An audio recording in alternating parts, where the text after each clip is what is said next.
Chapter 6 मेरी बीमारी श्यामा ने ली। अब हम इस गद्य में आगे बढ़ेंगे। तो अंत में लेखक कहते हैं कि न जाने कहाँ लागे माटी, कि जीवन कहाँ समाप्त हो जाए वो पता नहीं। और एक दिन मुझे वह रास्ता दिखाई दिया जिस पर अपने बल पर चलकर मैं अपनी चिंताएं समाप्त कर सकता था, और एक रास्ता दिखाई दिया जिसके द्वारा वह आगे बढ़ सकते थे। किसी के लिए, विशेषकर श्यामा के लिए, मैं कोई चिंताएं नहीं छोड़ूंगा। इस संकल्प ने मुझे और भी दृष्टि से बल दिया कि विशेष करके मैं श्यामा को किसी प्रकार का कोई मुश्किल या परेशानी छोड़कर नहीं जाऊंगा, और उन्हें इसी की एक ताकत मिली। और वो लेखक डॉक्टर के पास गए। मैंने डॉक्टर बीके मुखर्जी के पास जाकर कहा, डॉक्टर साहब, आपका इलाज बहुत महंगा है, मेरे पास इलाज के लिए पैसे नहीं हैं। और वो गए, डॉक्टर को पता कि आपका इलाज तो बहुत महंगा है और मेरे पास तो पैसे भी नहीं है।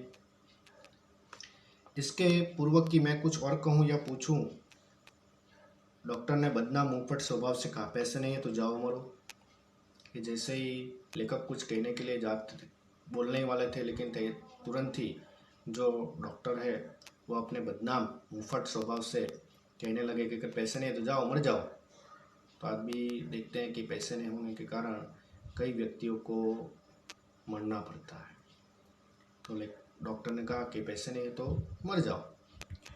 मुझे जीवन में चुनौती से बल मिलता है कि लेखक को जीवन में जो चुनौती, ललकार, उसी से एक प्रकार की ताकत मिलती थी। वे यदि मुझसे 100 बरस जीने का आशीर्वाद भी देते तो शायद जीने के लिए संघर्ष करने का मुझे इतना बल ना आता जितना कि मैंने उनके जाओ मरो शब्द से संचय किया। कि जैसे ही डॉक्टर ने कहा कि जाओ, मर जाओ, तो एक प्रकार से उन्हें बल मिला, एक ताकत मिली। अगर वो उन्हें 100 वर्ष जीने का आशीर्वाद देते तो शायद इतना संघर्ष वह नहीं कर पाते।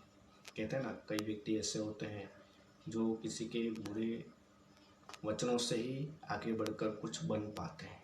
हमारे घर में भी देखते हैं तो कि माता पिता की जो कड़वी वाणी, कई बार गुस्सा, उससे भी हम उन शब्दों को ध्यान में रखकर जीवन में आगे बढ़ सकते हैं। लड़कपन में मेरे पड़ोसी बाबू मुक्ता प्रसाद ने लुई कुने के पानी का इलाज से मुझे परिचित करवाया था। जब लेखक छोटे थे तब उनके पड़ोस में रहने वाले बाबू मुक्ता प्रसाद ने उन्हें लुई कुने के पानी के इलाज से परिचित कराया था। लुई कुने के जो पानी का इलाज है उसके बारे में यहाँ पे बताया है कि मेरी ऐसी बीमारी के लिए ठंडे पानी में टब में बैठकर शीश बात लेने का विधान था कि ठंडा पानी हो उसमें बैठ जाना है टब में, और शीश बात के उस पानी को बैठकर शीश बात लेने की बात बताई थी। एलोपैथी में शरीर के रोगी को दूध, घी, मक्खन, अंडा अधिक से अधिक दिया जाता था। एलोपैथी में जो शरीर की बीमारी है उन्हें दूध, घी, मक्खन, अंडा यह सब ज़्यादा देना पड़ता था। और कुने के इलाज में चिकना मना था, सिर्फ कच्ची सब्जी, फल, भीगे चने हुए, गेहूँ आदि पर ही रहना था। तो ये एलोपैथी का एक प्रकार का उपचार है जिसे हम आयुर्वेदिक भी कह सकते हैं। तो इस प्रकार से उन्होंने अपने आप का इलाज किया, न दवा पर कुछ खर्च, न खुराक पर कुछ खर्च। यही इलाज तो मेरी स्थिति के अनुकूल था और कामकाज साधारण किए जाता था। जब यह इलाज उन्हें अच्छा लगने लगा कि कोई दवाई तो लेनी नहीं है, बस जो भी कुछ उपाय है वही करना है और छोटे मोटे काम भी कर सकता हूँ। मैंने डॉक्टर मुखर्जी का नुस्खा फाड़ डाला।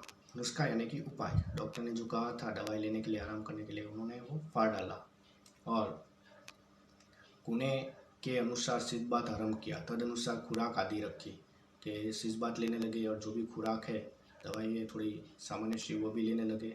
स्कूल भी जाने लगा, केवल रात वाली ट्यूशन छोड़ दी। अब स्कूल जाने लगे और रात को जो ट्यूशन थी वो छोड़ दिया। उसका मुआवजा एक तरह से किताबों की बिक्री से मिल जाता था कि वो ट्यूशन न जाने का मुआवजा यानी कि उसके पैसे ये किताब बेचकर वो उतने प्राप्त हो जाते थे। श्यामा ने मेरा विरोध न किया। श्यामा ने उनका विरोध भी नहीं किया कि आप क्यों आराम नहीं कर रहे हैं, क्यों दवाई नहीं ले रहे हैं। जीवन भर में जिस रास्ते पर भी चला उसने स्वस्ति पंथा कहा और मेरे पीछे चलने के लिए हमेशा वह तैयार रहती थी। तो एक तरीके से कि स्वस्ति पंथा यानी कि शुभ मार्ग पर चलने का आशीर्वाद, उसे स्वस्ति पंथा कहते हैं। स्वशिस्त पंथा जो शुभ मार्ग पर चलने की बात है वो बताता है। शब्द समूह में कई बार पूछा जाता है, ध्यान में रखना है।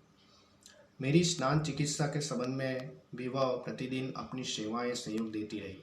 सबसे अधिक अपने इच्छा बल से उसने मुझे अपने रास्ते पर न ठहरने दिया, न पीछे फेरने दिया।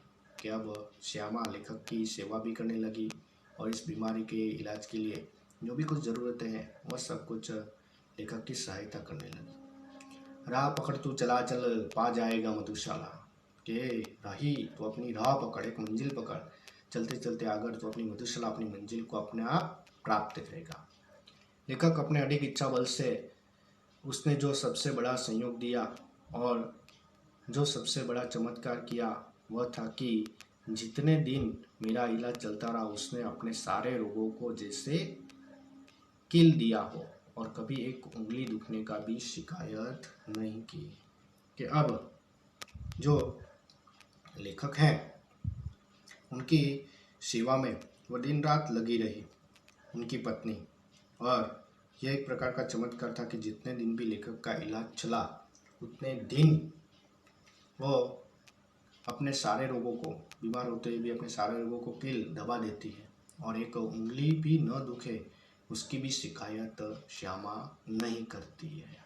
तो इस तरह से यहाँ पर श्यामा की जो पति भक्ति है, कर्तव्य अपनाता है, वह हमें जानने को मिलती है।